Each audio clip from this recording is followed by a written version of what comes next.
नमस्कार, मैं राकेश परमार। मित्र, आज की बात की शुरुआत करने से पहले एक बात, आप इसको हंसी में लें या सीरियस लें, वो सर्वसाधारण के लिए सूचित किया जाता है और ख़ास तौर से विपक्ष के धमकीबाज नेताओं को।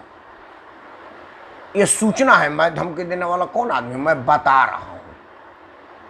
मतलब ये जो वर्तमान में योगी मोदी की सरकार चल रही है ना, केंद्र और राज्य में, इसको धमकी मत दीजिएगा, क्योंकि अगर आपने इसको धमकाया तो जो काम कल होने वाला है वो आज हो जाएगा। 2-3 उदाहरण देता हूँ, उसके बाद अखबार के छापे पर बात करूँगा। मित्रों, हम सब टीवी में देखते थे फारूक अब्दुल्ला, मुफ्ती मोहम्मद सईद, उनकी बेटी, ये कहते थे धारा 370। हाँ पंडित जी नमस्कार, हाथ लगा के दिखाओ, छू के दिखाओ, और हम सब लोग डर जाते थे।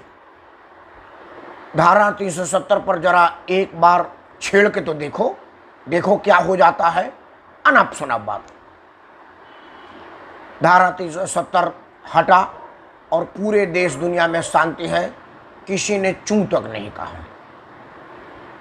राम मंदिर पर कहा जाता था, मुसलमान से कम हिंदू ज़्यादा कहते थे राम मंदिर, भगवान राम काल्पनिक है, राम नाम की तो कोई चीज़ ही नहीं है।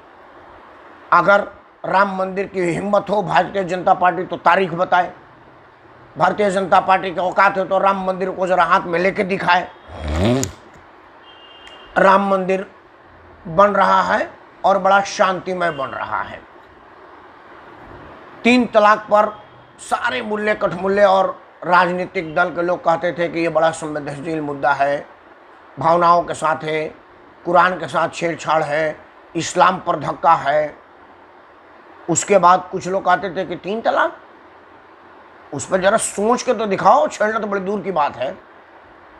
इंस्टेंट 3 तलाक अब कानूनन रूप से अपराध हो गया है। मतलब तलाक अब आप जो कुरान पाक में लिखा है उसके अनुसार होगा। ये जो सब्जी में नमक कम पड़ जाने और मिर्ची तेज होने से जो आप धड़क धड़क तलाक तलाक बोलते थे, अब अगर आप बोलेंगे तो योगी की पुलिस आप पर तड़ाक तड़ाक लगा देगी, आपका स्थान विशेष लाल हो जाएगा और आपको होश ठिकाने आ जाएगा। उस पर भी कोई कुछ नहीं है, कहीं से कुछ नहीं हुआ। अब मज़े और हंसी की बात कि अभी अभी एक समाचार आप लोग पढ़ते होंगे कि उत्तर प्रदेश की पुलिस ने दिल्ली के सटे मदनपुर खादर में एक बहुत बड़ा ज़मीन रेहानिया मुसलमानों से मुक्त करवाया है। उस ज़मीन का इतिहास भूगोल में जानता हूं, क्योंकि वो और मेरा घर अगल बगल में ही है। मतलब उस ज़मीन के बगल में ही मेरा घर है। हम लोग सुबह मॉर्निंग वॉक करने के लिए उसी ज़मीन पर जाते हैं। मैं करीब करीब 30 साल से यहाँ रहता हूँ। 30 साल से हम लोग वहाँ टहलने जाते थे। वो एक बहुत बड़ा जंगल होता था, रिजिला का टाइप का, पेड़ वेड़ था, लड़के क्रिकेट उर्केट फुटबॉल खेलते थे। बाद में उसमें खेती होने लगी मायावती के मुख्यमंत्री बनने के बाद। मायावती जब मुख्यमंत्री बनी तो उस ज़मीन की बाउंड्री करवा दी। मतलब ये बड़े बड़े पत्थरों से उसमें बाउंड्री वाल बन गया और बोर्ड लग गया कि ये ज़मीन उत्तर प्रदेश सरकार के सिंचाई विभाग की है, इस पर किसी तरह का कब्जा अवैध है, जैसे सरकारी ज़मीनों पर लगता है। अमानतुल्लाह खां दिल्ली का विधायक, आम आदमी पार्टी का, उसने व्यवस्थित रूप से रेहानिया मुसलमानों को वो कई एकड़ में फैले ज़मीनों में बसाया। आज एक टीवी चैनल के रिपोर्ट में वो बता रहे थे, हम खैर वो तो चैनल, हम तो स्वयं भी वहीं रहते हैं, वो सब रेहानिया वाले बताते हैं कि अमानतुल्लाह खां पैसा देता है, व्यवस्था देता है, फ्री बिजली है, पानी है, खाने का राशन है, और हमें यहाँ पर रहने, बच्चा पैदा करने और आजू बाजू में अपराध करने की पूरी छूट है। आप लोगों को पता होगा कि यही रेहानिया मुसलमान जहाँ अभी बसाए गए हैं अमानतुल्लाह खां के द्वारा, उसके बगल का एक ज़मीन था मेट्रो पिलर के नीचे, उस पर कबाड़ी वालों का कब्जा था। हालांकि वो भी कब्जा ही था, लेकिन वो भारतीय मुसलमानों का कब्जा था। रेहानिया मुसलमानों ने उसमें आग लगा दिया, वह या आग लग गया, ये तो जांच एजेंसी जाने। जांच एजेंसी दिल्ली सरकार के जिम्मे है, तो वो क्या एजेंसी बताएगी। और उस पूरे कबाड़ी मार्केट में, फर्नीचर मार्केट था, पुराने फर्नीचर्स बिकते थे वहाँ पे। चूँकि हमारा कॉलोनी में बहुत गरीब लोग भी रहते हैं जो नया फर्नीचर खरीदने की स्थिति में नहीं होते। ये चौखट, दरवाजे, ये सब पुराना कबाड़ी के रेट में ले जाते हैं, कबाड़ी के रेट में खरीदते हैं। तो वो सब दरवाजे वरवाजे वहाँ बिकते थे, उसमें आग लगा दिया गया था या लग गया था, ये गॉड नो। अभी उत्तर प्रदेश की पुलिस उस ज़मीन को मुक्त कराने गई तो अमानतुल्लाह खां अधिकारियों को धमकाया, डांटा और मारा और बोला कि ऐसे कैसे कोई हटा देगा। हाँ, आदरणीय कुमार सरकार साहब को नमस्कार। ऐसे कैसे कोई हटा देगा, हाथ लगा के तो देखो, कत्लेआम मच जाएगा। या अमानतुल्लाह खां टेप पर बोला है, उसमें बोला है। शर्ट चमक रही है जी, नमस्कार। आपका आशीर्वाद से चमक रही है, चमक इसमें नहीं थी, जैसी आपकी कृपा दृष्टि बढ़ा चमक आने लगा। तो अमानतुल्लाह खां का वो वीडियो पूरा वायरल हुआ था जिसमें उसने कहा था कि छू कर करते थे, वो कैसे कोई हटा देगा, इतने लोगों को कहाँ कोई लेके जाएगा, किसी की हिम्मत हैसियत है का। ये वीडियो वायरल आदरणीय पूज्य योगी आदित्यनाथ के कानों में गई। योगी जी भी 2-4-5 दिन के बाद सोचते, उन्होंने रात में बुलडोजर बोला कि अच्छा ऐसी वीडियो है, हाँ, रात में लगा करके उसको खाली करवा दिया। अमानतुल्लाह खां वही था, उसकी हिम्मत हैसियत औकात नहीं हुई कि पूज्य योगी आदित्यनाथ जी के पीएससी के सामने कुछ बोल पावे। क्योंकि आप लोगों को पता है पीएससी का फुल फॉर्म क्या होता है, कई लोगों को पता नहीं होगा, क्योंकि कई लोग तो प्रोविंशियल आर्म फोर्स पुलिस जानते होंगे, लेकिन ये सही अर्थ नहीं है। पीएससी का मतलब है पीटो आराम से सुला दो। उसका फुल फॉर्म होता है पीटो आराम से सुला दो। मतलब जो पीएससी वाले पीटते हैं ना, तो आदमी आराम से सो जाता है, छटपटाहट आती नहीं है। और ये जो एक बार पीएससी से भेंट हो गया है, वो युगों युगों तक दंगा नहीं करता। ये कल्याण सिंह जब मुख्यमंत्री थे तो बनारस के तंग गलियों की कहानी है। वहाँ के लोग आज भी कहते हैं कि ध्यान रखना रे बाबा, पीएससी से भेंट ना हो जाए। जैसी कहा जाता था नहीं, वो पहले कहा जाता था कि गब्बर आ जाएगा, अब गब्बर नहीं, उत्तर प्रदेश पुलिस में लोग कहते हैं कि ज़्यादा बोलोगे तो पीएससी आ जाएगा। तो एक बार जिसको पीएससी से भेंट हो जाती है, उनका सब कुछ अगला पछला ठीक हो जाता है। उसी पीएससी के सामने अमानतुल्लाह खां ने चेत तक नहीं कसा, कुछ नहीं बोला और वो ज़मीन मुक्त हो गई। तो एक बार सर्वसाधारण को सूचित किया जाता है और विपक्ष के नेताओं को ये ताकीद की जाती है, होशियार किया जाता है, आपको मशवरा दिया जाता है कि पूज्य योगी और मोदी जी के सरकार में चैलेंज मत देना, क्योंकि चैलेंज वो बहुत जल्दी उठाते हैं और तुरंत एक्शन लेते हैं। खैर मित्रों, आज आदरणीय कुमार सरकार साहब हमको सुन रहे हैं, इनके सत्यप्रभ चैनल पर छापा पर आज मैं भी भाग लिया। वो तो बड़ा व्यापक पैनल था, बड़े विद्वान और महान लोगों की जमघट थी वहाँ पर। इतने बड़े बड़े लोगों ने अपनी बात रखा। अब इतने बड़े लोगों में हम जैसे साधारण आदमी उतना बोल नहीं पाया, क्योंकि 5-6 आदमी थे और घंटा भर के कार्यक्रम में क्या बोल पाएंगे। तो हमने कहा कि जो चीज़ रह गई है उसको रखते हैं और बात यही उठाते हैं कि क्या दैनिक भास्कर ने सरकार के विरुद्ध कुछ छापा है, इसीलिए जांच एजेंसी का बड़ा छापा है। आज बात इसी पर। मित्रों, सबसे तो पहले मीडिया घरानों पर छापा कोई पहली बार नहीं पड़ा है। मीडिया घराने पर छापा कोई योगी आदित्यनाथ जी की पुलिस ने ही डाला है या नरेंद्र मोदी की जांच एजेंसी ने डाला है, ऐसा नहीं है। जब से देश आज़ाद हुआ, मीडिया को नियंत्रण करने का प्रयास तब से ही चला और छापा तब से ही पड़ता रहा है। ये कोई नई बात नहीं है, हम सब जानते सुनते हैं। क्योंकि 77 में मैं इतना सजग नहीं था, इतना समझ नहीं थी, अखबार पढ़ने की आदत नहीं थी।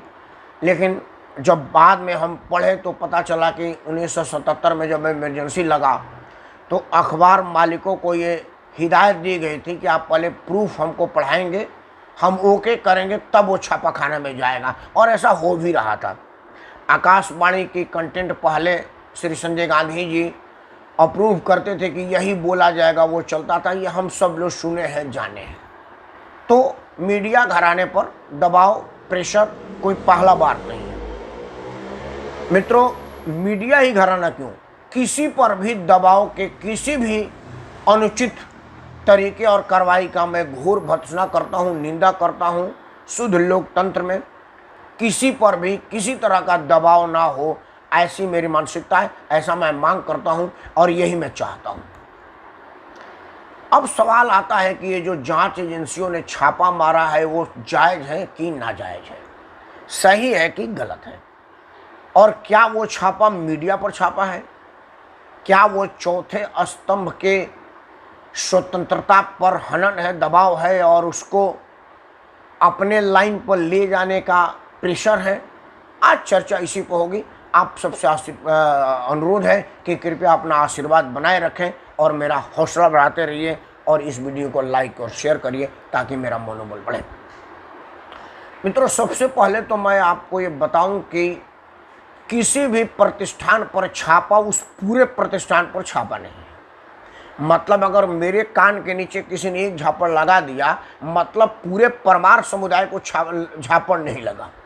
अगर कोई डॉक्टर को पीटा गया, मतलब पूरे चिकित्सीय व्यवस्था पर पिटाई नहीं हुई है। ये एक बड़ा स्पष्ट कर दूं, क्योंकि मैंने कोई गलती की होगी तभी लोगों ने मेरे कान के नीचे लगाया है। और अगर मान लो वो बिना गलती के भी लगा दिया, नशे में भी था, तभी उसने मेरी पिटाई की, पूरे परमार वंश की पिटाई नहीं की। इसीलिए पूरे परमार वंश को द्वेलित होने की आवश्यकता नहीं है। हाँ, जांच की जरूरत है, मांग की जरूरत है, सही न्याय की जरूरत है, और वो मुझे है। पहली बात मित्रों, ये जो दैनिक भास्कर समूह पर छापा पड़ा है, ये शब्द ही गलत है कि ये दैनिक भास्कर समूह पर छापा पड़ा है। ये सरासर गलत बयानी है और गलत सूचना है। दैनिक भास्कर अखबार पर छापा नहीं पड़ा है, ये पहले आप जान लीजिए। छापा उस कंपनी पर पड़ा है जो कंस्ट्रक्शन का काम करती है। छापा उस कंपनी पर पड़ा है जो आदिवासियों के ज़मीन को उखाड़ करके वहाँ पर पावर हाउस और स्कूल बनाई है। छापा उस कंपनी पर पड़ा है जो विदेशों से सैकड़ों करोड़ों रुपया ली है और उसका सूचना भारत सरकार को नहीं दी है। छापा उस कंपनी पर पड़ा है जिस पर सैकड़ों करोड़ के आय कर के घोटाले और टैक्स चोरी का इल्जाम है। मतलब छापा एक घोटालेबाज पर पड़ा है, एक चोर पर पड़ा है, एक हाइड करने वाले प्रतिष्ठान पर पड़ा है, एक ऐसे आदमी पर पड़ा है जो सरकार के द्वारा निर्धारित मापदंडों के विरुद्ध कार्य किया है। छापा अखबार पर नहीं पड़ा है। अब कई लोग कहेंगे, मैं कुमार श्रीकांत साहब के चैनल सत्यप्रख भारत पर बोल रहा था, तो एक हमारे वकील मित्र भी थे।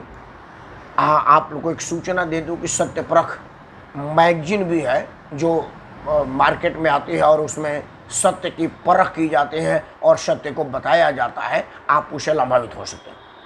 तो हमारे एक वकील मित्र ने कहा कि जनसत्ता वाले प्रकरण में माननीय सर्वोच्च न्यायालय ने सीधा सीधा डायरेक्शन दिया है कि अखबारों की स्वतंत्रता बनी रहनी चाहिए और उस पर किसी तरह का दबाव अनुचित है। मैंने तब भी ये इंटरफेयर करके बोला था कि सर्वोच्च न्यायालय के फाइंडिंग को गलत इंटरप्रेट किया जा रहा है। मतलब जो सर्वोच्च न्यायालय ने एडवाइजरी जारी किया या आदेश जारी किया, उसको गलत तरह से हम व्याख्या कर रहे हैं, उसको गलत तरह से ले रहे हैं। मान लीजिए मैं जनसत्ता का ही रेफरेंस था तो मैं जनसत्ता का नाम लेता हूँ। जनसत्ता अखबार के दफ्तर, प्रेस और जहाँ अखबार का संपादकीय मंडल बैठता है, उस पर छापा दबाव की क्रिया हो सकती है।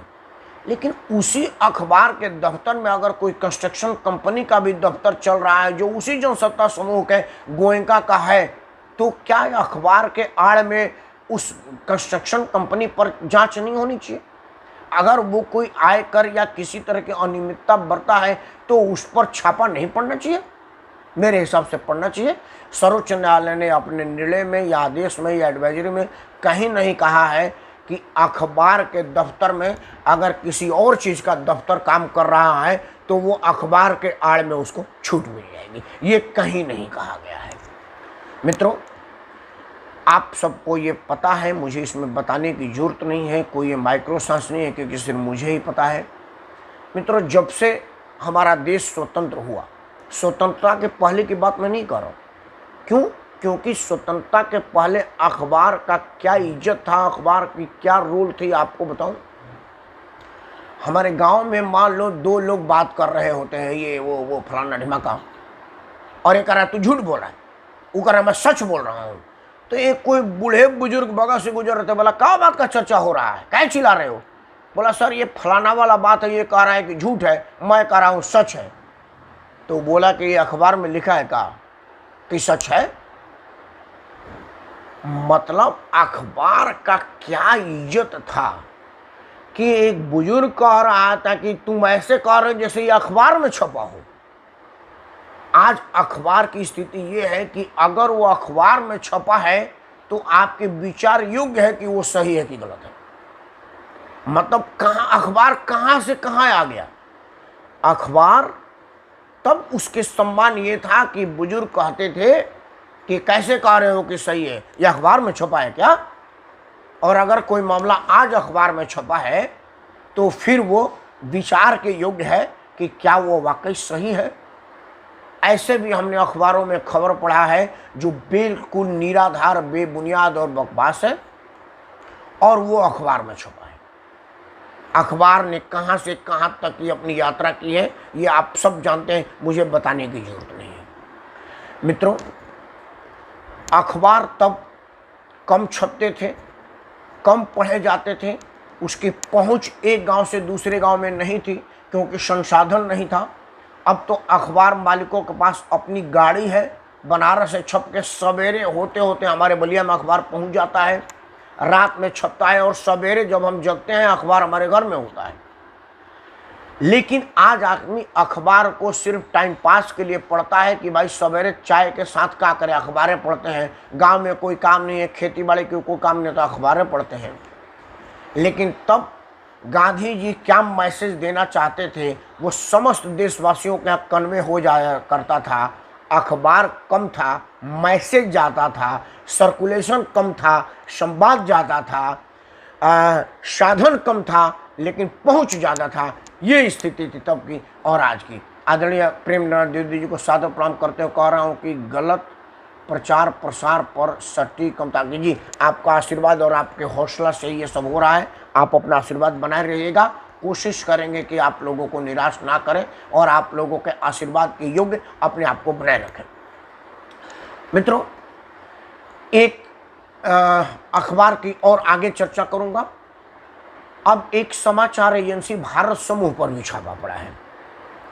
वो एक रीजनल चैनल है, उत्तर प्रदेश से प्रसारित होती है। भारत समाचार समूह के ब्रजेश मिश्रा उसके संपादक हैं।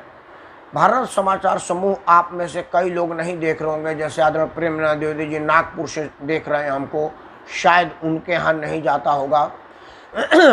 भाई साहब हमारे बक्सर से बिहार के यात्रा में रहते हैं, रेल में है तो रेल में तो मेरे ख्याल से वो चलता नहीं होगा और अपने मोबाइल पे देखते नहीं होंगे बहुत। लेकिन ये कुमार श्रीकांत साहब पत्रकार हैं और इनको पता होगा, इनको बताने की जरूरत नहीं है, फिर भी मैं आपको बता रहा हूँ।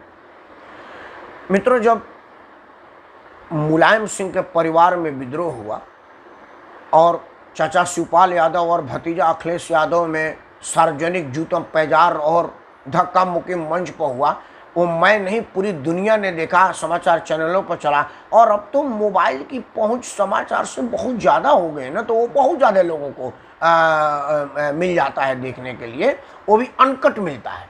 सबसे बड़ी बात है कि जो मोबाइल का समाचार होता है ना वो अनकट होता है, मतलब उसमें किस तरह की भद्दी गालियाँ दिया गया वो भी आता है। क्योंकि आमतौर पर बहुत सारे मोबाइल के जो रिकॉर्ड करके वीडियो अपलोड करते हैं उन्हें फिल्टर करने नहीं आता, उनको बिप लगाने या उसको हाइड करने नहीं आता कि वो साउंड को हाइड कर दे, क्योंकि वो सॉफ्टवेयर से होता है। और हमारे पास सॉफ्टवेयर कहा कि मैं आवाज़ को उन विशेष जगहों पर बिप लगा दूँ जहाँ गाली गलौज हुआ है। तो वो सब लोगों ने अनकट देखा था, सारे समाचारों पर आया था। लेकिन अगर आप भारत समाचार समूह की समाचार तब का देखें तो वो सीधा सीधा शिवपाल यादव को आतंकी, बदमाश, फरेबी, लुटेरा, मतलब जो इतना बढ़िया बढ़िया शब्दों का इस्तेमाल करना होता था वो किया। और अखिलेश यादव को जगत गुरु शंकराचार्य और दूध का धूला गोमती में नहाया हुआ साबित करने के प्रयास किया। इसे सीधा सीधा ये बात स्पष्ट में आ जाती है कि भारत समाचार समूह किसका है, किसके पैसे पे चलता है और किसके प्रति वफादार है।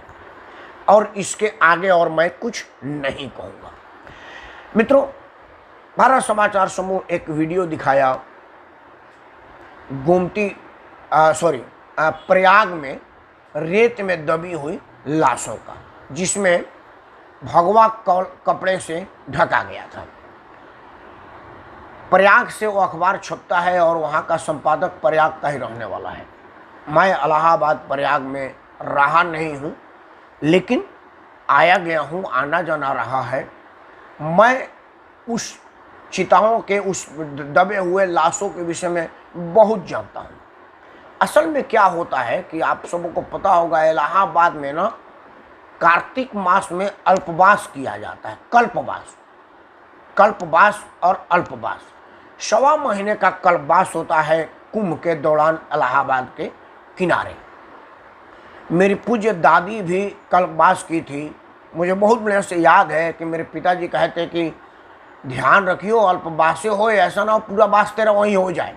मेरी आजी मतलब दादी जी ने कहा था कि अतना भाग कहाँ बा बबुआ जी, हमारे उजा पूर्ण वास हो जाई, उभाग वाला के होला।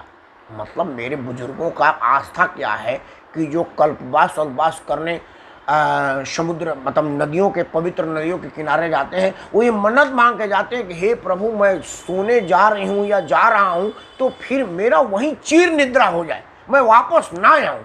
मैं अपने दादी की सुन रहा हूँ। और जो लोग इलाहाबाद के और तीर्थ स्थानों के और कुंभ स्थानों पर कल्पवास अल्पवास के बीच में जानते होंगे, वो उनको पता होगा। तो होता क्या है कि जो लोग को वहाँ पर मोक्ष की प्राप्ति हो जाती है, उन चिताओं को ना रेत में दफना दिया जाता है। वो उनकी धार्मिक मान्यताएं हैं, उनको वो हिंदू होते हुए भी जलाया नहीं जाता। और जब कुंभ लगा था तो बहुत सारे लोगों का वहाँ पर मोक्ष प्राप्ति हुई। सरकार पूज्य योगी आदित्यनाथ जी की थी, उन्होंने सरकारी व्यवस्था से उनको दफन करने का प्रयास किया था और उसमें सारे लोगों को उनके सम्मान के लिए राम राम, रामनवमी बोलते हैं हमारे यहाँ, पीताम्बर बोलते हैं आमतौर पर हिंदी में, हमारे यहाँ भोजपुरी में रामनवमी बोलते हैं। उस पर जय श्री राम लिखा होता है। उन कपड़ों पर जो एक चादर टाइप का होता है, उसी रामनवमी से पूज्य योगी आदित्यनाथ जी ने उन लाशों को दबवाया था। हवा चला, रेत चला, लाशें बाहर आ गई। उसी को फुटेज लगा करके बड़ी वामपंथी अखबार और हरे टिंडों ने उसको बेचा।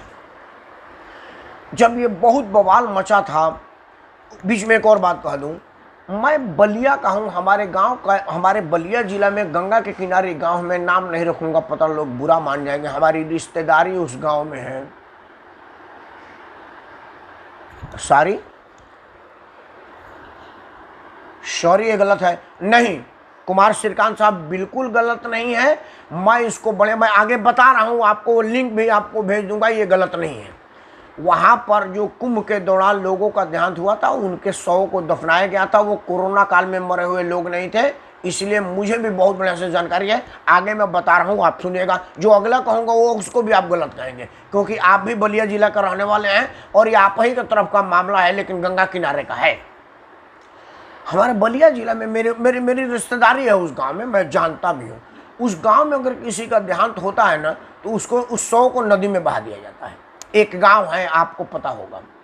उसके बाद सांप से काटने पर अगर किसी की मौत होती है, या कुछ ऐसे मौत जिसमें ये संदेह होता है कि किसी विषैले जीव जंतु के काटने से मौत हुआ है, उस शव को भी नदी में बहा दिया जाता है।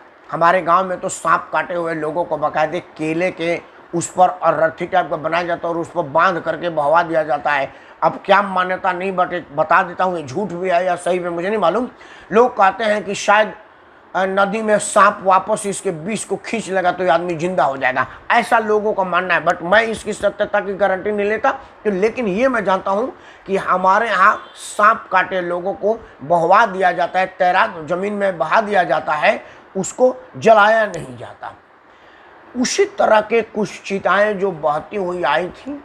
उसके बाद एक और अस्पताल ने खुलासा किया था कि मुर्दा घर से कई लोगों ने मुर्दे निकलवा करके समुद्र में बहवाया और उसको वीडियोग्राफी करी। ये बात मुझे सत्य इसलिए प्रतीत हो रही है कि प्याज का जब दाम, आलू का जब दाम गिर रहा था, तो उस आलू को ट्रैक्टर में भर के लाया गया और योगी आदित्यनाथ जी के घर के सामने सड़क पर गिरवाया गया। ये सारा वीडियो फुटेज हमने देखा है।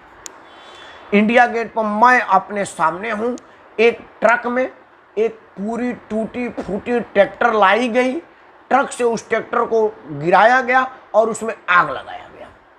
ये सब प्रदर्शन के दौरान दिखाने के प्रयास होता है कि किसान अपना ट्रैक्टर फूंक रहा है। वो ट्रैक्टर का मैं विटनेस हूं, मेरे सामने ट्रैक्टर ट्रक से उतारा गया और गिरा करके पटक करके उसमें आग लगाया गया। ये मैं हूं, किसी और की बात नहीं कर रहा हूं। किसी को चाहिए तो मेरे पर झूठ बोलने का केस लगा दे, मैं गवाह हूं और मेरे पर वीडियो है उसका। खैर, मेरा ये कहने का मतलब है कि आप इस तरह की बयानों को अपने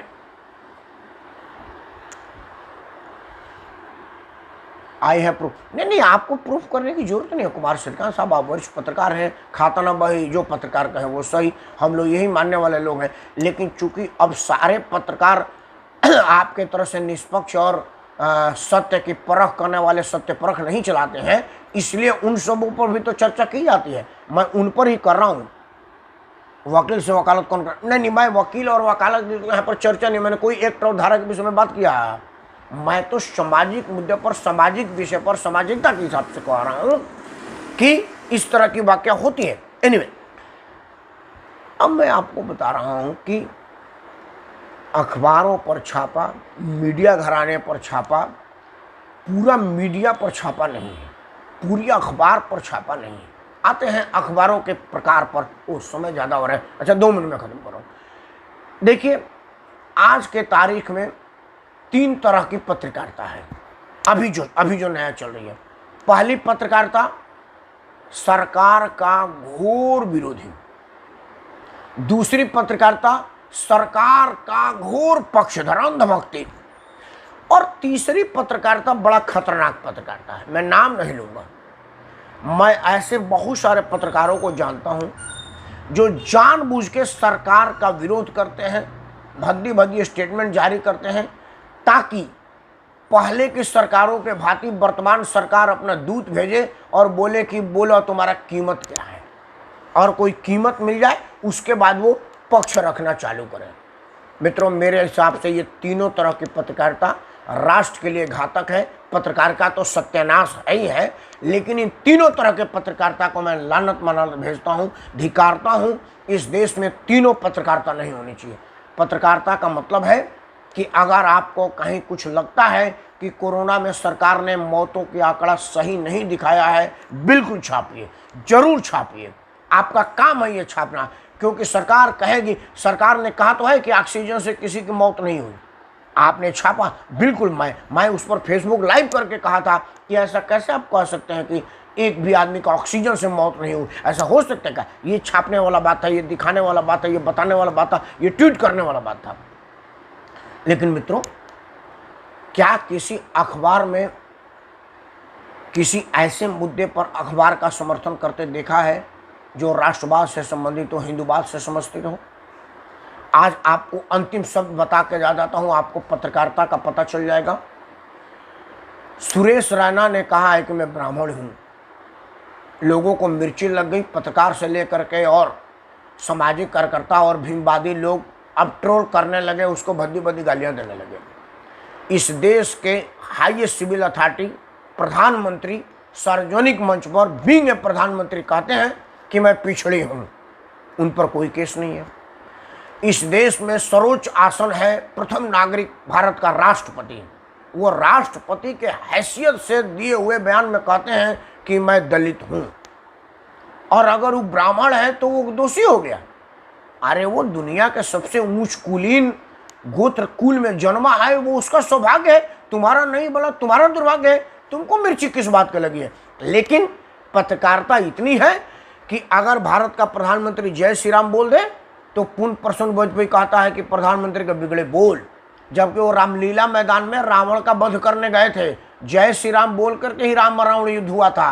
उन्होंने उस कंटेस्ट में जय श्री राम कहा था, जबकि शाहरुख खान कहता है कि I am proud my name is Khan, तो वही पूर्ण प्रसन्न कहता है कि वाह व्हाट्स ए गुड स्टेटमेंट। इस पत्रकारिता को मैं धिक्कारता हूँ, नकारता हूँ और दुआ करता हूँ कि पत्रकार हो तो कुमार श्रीकांत जैसा हो, जो सत्य की परख वाला सत्य परख निकालते हैं, जो सत्य की परख का सत्य परख चैनल चलाते हैं। आप सब लोग अगर मेरे बात से सहमत हैं कि एक अखबार पर छापा पूरे प्रतिष्ठान पर छापा नहीं है और अखबार के आड़ में कोई और बिजनेस करना और अपने आप को सिंपैथी लेना कि अखबार पर छापा है, ये भी ठीक बात नहीं है। इन्हीं सब के साथ मैं राकेश परमार आप सबको सादर प्रणाम करते हुए एक सादर अनुरोध करता हूँ कि तीसरी लहर आ चुकी है। अखबारों में बेशक ना आए, समाचारों में बेशक ना आए, लेकिन आप बहुत ज़रूरत से ज़रूरत ना हो तो कृपया बाहर ना निकलें।